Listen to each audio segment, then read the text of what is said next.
Well, hello, all you peanut butter and jelly warriors out there. Welcome back to the Tiger Pit. Before I start this video on a few peanut butter and jellies, I want to give a shout out to my good friend Wes. Sent me an awesome card. I'm not going to read it. And he finally got some stickers. Thank you so much, Wes. I appreciate you sending me two, because I do like to put one on the sticker board, and I like to keep one throw down for shout outs when my sticker board's upside down or whatever. Doom Crew Outdoors, if you haven't heard of him, go check him out. He has inspired me greatly just to get case copper locks, which is a pattern I was never really into.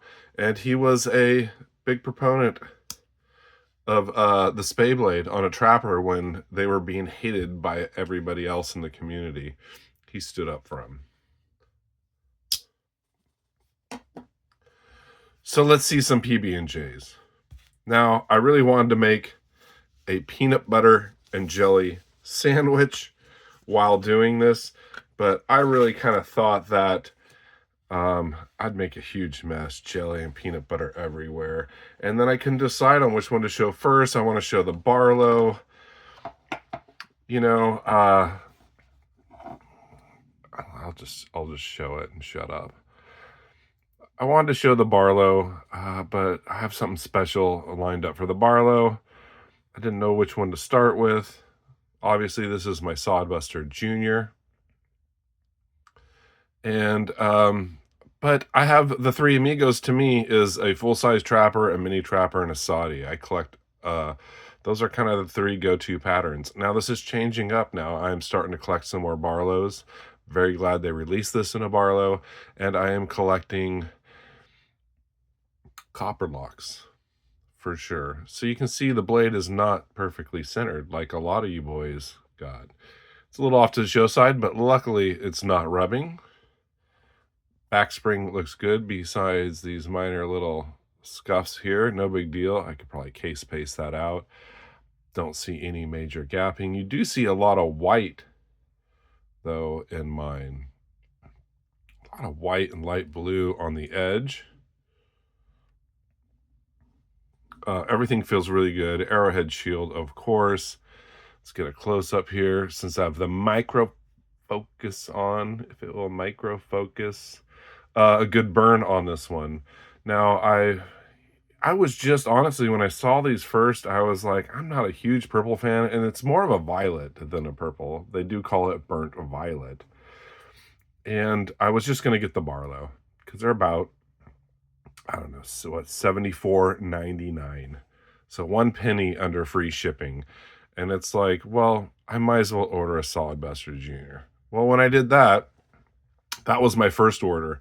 And then I started seeing them sell out everywhere. I'm like, I should pick up a Soddy. Oh, they're sold out. Oh, I'm sorry, a sow belly, and they were sold out. I should pick up a 75. Oh, they're sold out. And it's like, well, they still got trappers.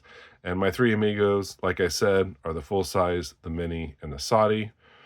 So I think it was like the next night I'm looking and I'm like, you know, this is more than I spend for case knives, because I usually get discounts. I get them, try to get them in the 50 range, under $60. But I'm just like, they go for ridiculous prices. Now, I'm not going to sell mine on eBay for a ridiculous price. But it might make for a good trading knife in the future if for some reason I don't like it. So this is my Sodbuster. Pretty decent. Looks really good. I think Big J Jerry wasn't really happy with his. I've yet to see a video. But nice burn. And not my favorite Soddy, but I had 9 Soddys. I had to get a 10th one. So that's the call. Let's bring on my full-size trapper. This is by far my favorite with the burn.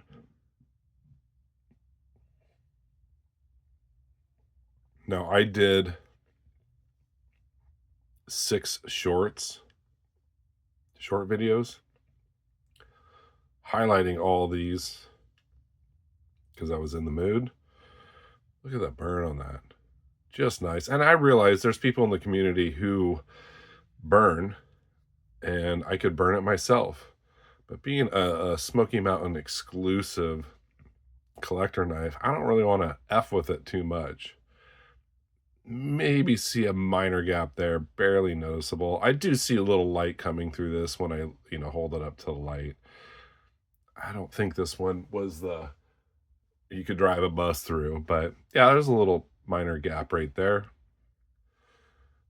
It's just come to be what it's expected from Case, you know. Still a great knife. It'll get some use. Maybe a safe queen.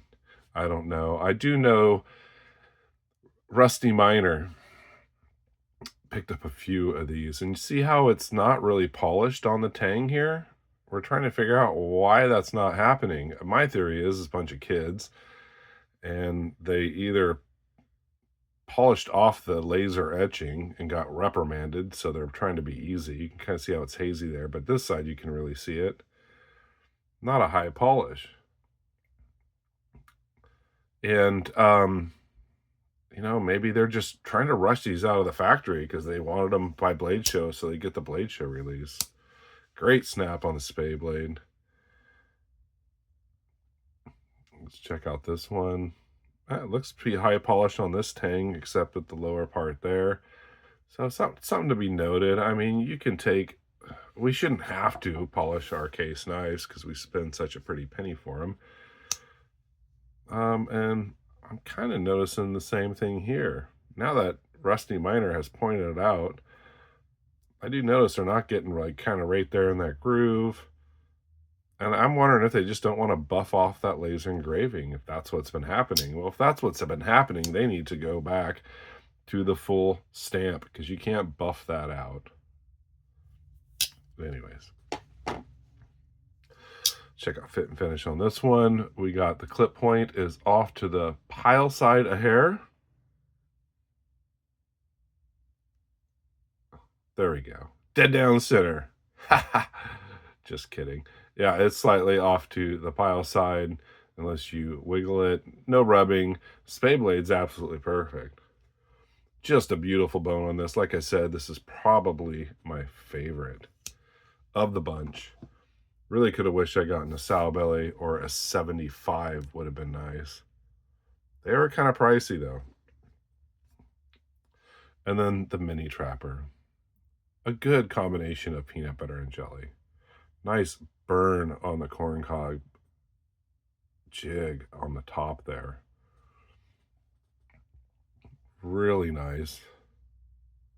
Backside a little bit more jelly, but you still get some peanut butter in there. Now, I'm not even busting out my Barlow. Like I said, I don't want to start cursing. But whatever, a jelly sandwich is a jelly sandwich. You get a little teeny burn. Like I said, I can burn it some more.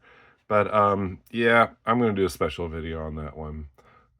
Main clip point is slightly off to the pile side. Let's see if I can fix it. Oh, look at that. Dead down Broadway. Now my Spay is off to the show side of hair. I just tweaked it a bit.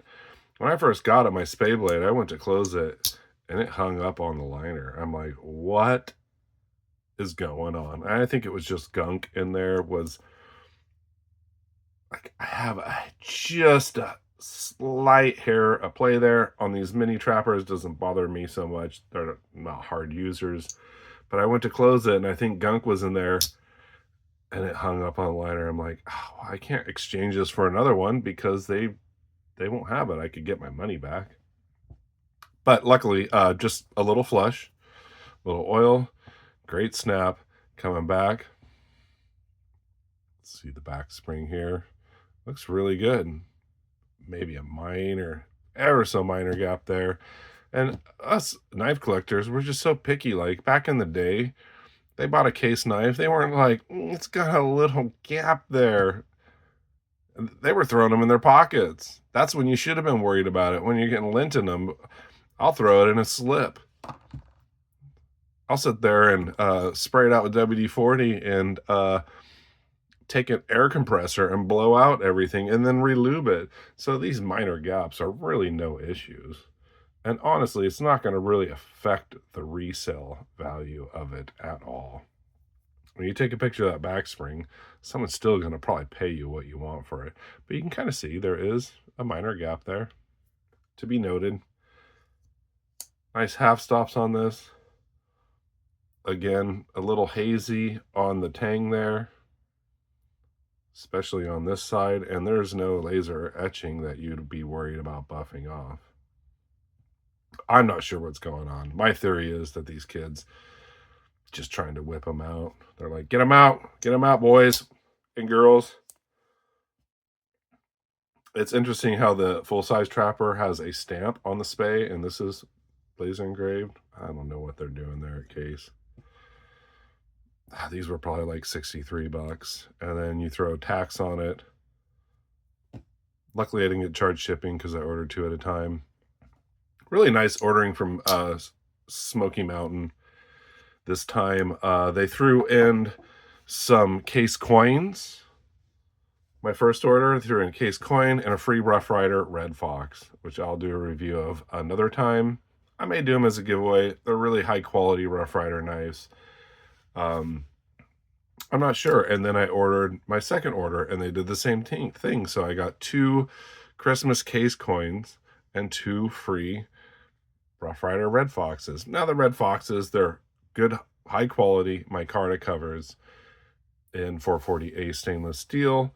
And I'm not going to show one right now, but a $15 knife. So that kind of covered my taxes, basically. It was really nice of them to throw that in. So there you go. There's my 3 Amigos. Like I said, I figured, well, I'm getting the Soddy because I need another Soddy. Might as well get another Trapper, mini Trapper. And boy, am I glad I did, because these two have the nicest combination of peanut butter and jelly I've actually seen.